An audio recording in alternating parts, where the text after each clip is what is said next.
China nagbanta kay Biden, aatakihin umano ang mga barkong lalapit sa kanilang mga artificial island. Yan ang ating alamin at pag-uusapan, syempre mula dito sa channel ni PHTV. Alright, so tayo nagbabalik pali mga babayan para sa isa na namang reaction video at ngayon ipag-uusapan natin ang video, no? Galing dito sa channel ni PHTV. Ang balitang yan mga babayan ay ating datalihin at pag-uusapan, no? Pero syempre bago ang lahat, don't forget to subscribe dyan sa kanyang channel at pakisuportahan na rin po, no? Nandiyan sa ibaba ang full video link, i-click nyo lang po, no? At suportahan natin ang kanyang mga video uploads. At kung ikaw ay bago pa lang dito sa ating channel, kayo ay aking iniimbitahan na pakisubscribe po, no? Ang ating channel at pakilike na rin ang ating video ngayon at pakisubscribe ang channel ni PHTV. Alright, so wag na natin patagalin, umpisahan na natin to. Let's go!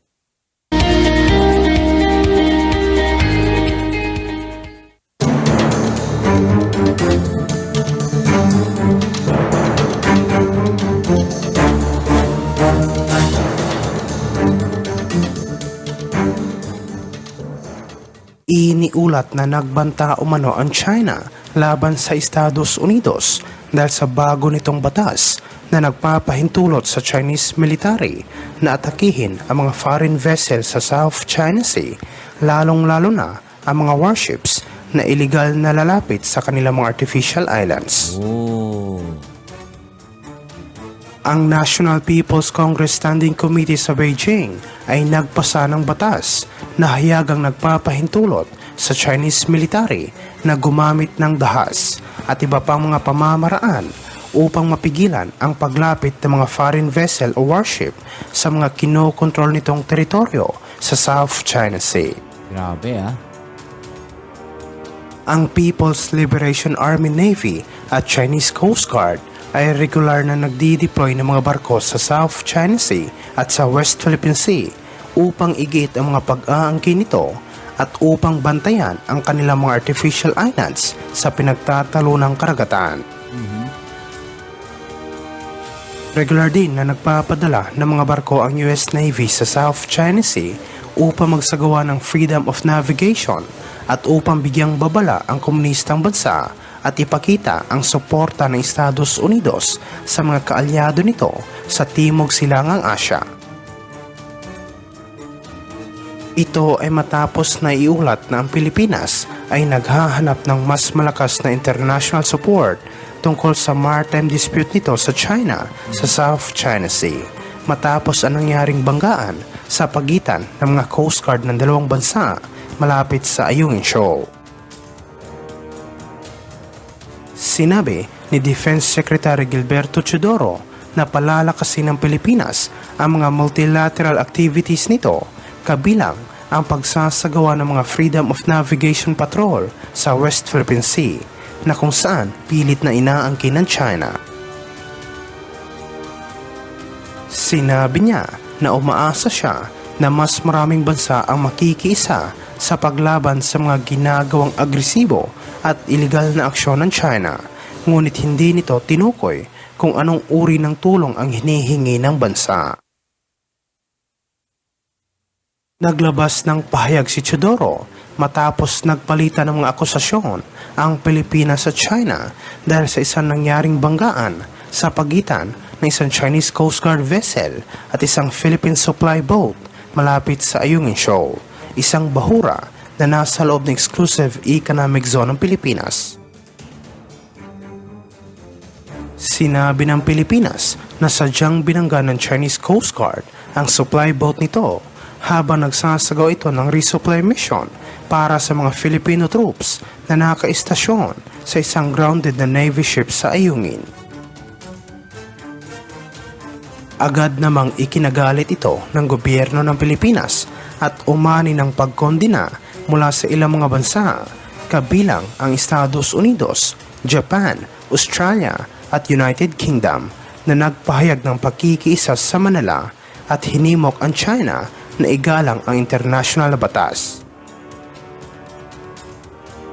Samantala sa ibang aspeto naman, iniulat na nangako umano ang mga sundalo ng Philippine Marines na nakaistasyon sa Ayungin Shoal na poprotektahan nila at ipagtatanggol ang BRP Sierra Madre laban sa anumang pinaplanong pagsalakay ng People's Liberation Army. Sinabi ng Philippine Marines na handa nilang ibuwis ang kanilang buhay, maprotektahan lang ang BRP Sierra Madre mula sa mga mananakop at binigyang diin na hindi sila papayag na basta-basta na lang agawin ng Chinese military ang nasabing grounded na Navy ship. Ganyan po katapang ang ating mga Philippine Marines, no? Ang tropa natin na Philippine Marines, no? Lalo't sila nga po, no, yung nagbabantay diyan sa BRP Sierra Madre. Siyempre, hindi nila basta-basta ibibigay po yan, no? Yan ang mga totoong makabayan, di ba? Yan ang mga totoong may pagmamahal at pagmamalasakit, no, sa ating bansa. Diba? Yung mga Philippine Marines na yan, talaga namang napakagilas ng mga yan. Okay, so tuloy natin. Matatandaan na hinimok ng isang Chinese general si President Xi Jinping na pwersahang agawin ang Ayungin Shoal mula sa Pilipinas sa pamamagitan ng pagsasagawa ng isang malakas na pag-atake sa lugar.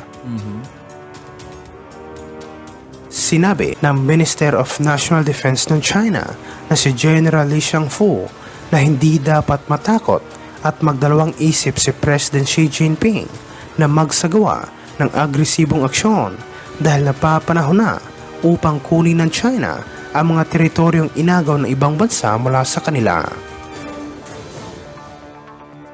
Iniulat ito matapos nagkasundo ang Pilipinas at Estados Unidos na doblehin ang bilateral coordination ng dalawang bansa kasunod ng kamakailang insidente ng banggaan na kinasasangkutan ng mga barko ng Pilipinas sa China sa West Philippine Sea. Sa isang joint statement, sinabi ni Philippine Defense Chief Gilbert Chodoro at ng kanyang US counterpart na si Lloyd Austin na tinalakay nila sa telepono ang mapanganib at ilegal na aksyon ng mga Chinese vessel noong nakarang buwan na humantong sa isang banggaan.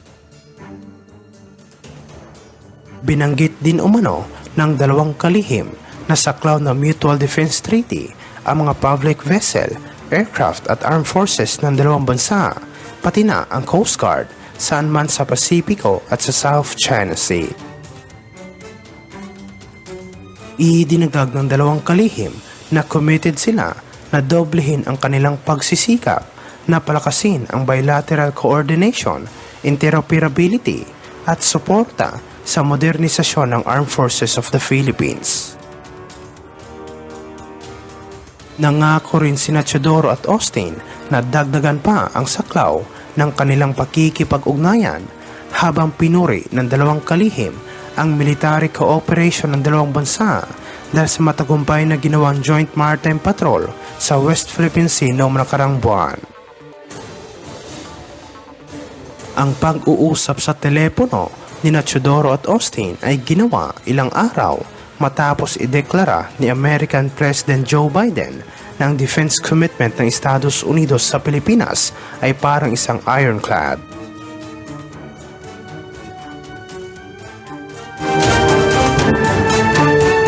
Alright, so yung mga babayan, no? Ganyan po, no? Dinidepensahan ng ating Armed Forces of the Philippines. Yung Ayungin Shoal, no? At ito nga ginawang pagbabanta, no? Ng China sa Amerika, no? Yung binigay nilang mensahe na yan, talaga namang napakadelikado niyan, no? Dahil nga naman, no, kung hindi titigil yung Amerika, no? Talaga namang sasagasaan sila ng China at magkakagulo talaga, no? Imagine ninyo yung utos na yan ng China, pero hindi naman natin mapipigilan, no, yung Amerika, no, sa kanilang ginagawa na pagsuporta, no, diyan sa mga kaalyado nilang bansa at kabilang na nga yung Pilipinas, di ba? Yung Japan, no, yung South Korea, no, bukod sa Amerika na kaalyado ng Pilipinas, nandiyan pa yung mga European countries. So sa palagay ba ninyo, no, papayag yan, no, na ganun-ganun na lang ang gagawin ng China dyan po sa South China Sea? I-comment down nyo dyan sa ibaba ang inyong opinion at atin yung pag-usapan, alright? So yan, muli maraming salamat sa lahat ng mga patuloy na nakasuporta dito sa ating channel. At kung bago ka pa lang, please don't forget to subscribe, like, share at comment dyan sa comment section. Shoutouts po ulit at maraming salamat sa lahat ng mga bago natin subscribers at sa lahat ng mga patuloy na nakasuporta dito sa ating channel. Maraming salamat po sa inyo. Kita-kits tayo sa ating next video. Ito muli ang inyong Kuya Mobs sa Mobs TV. Peace. I'm out.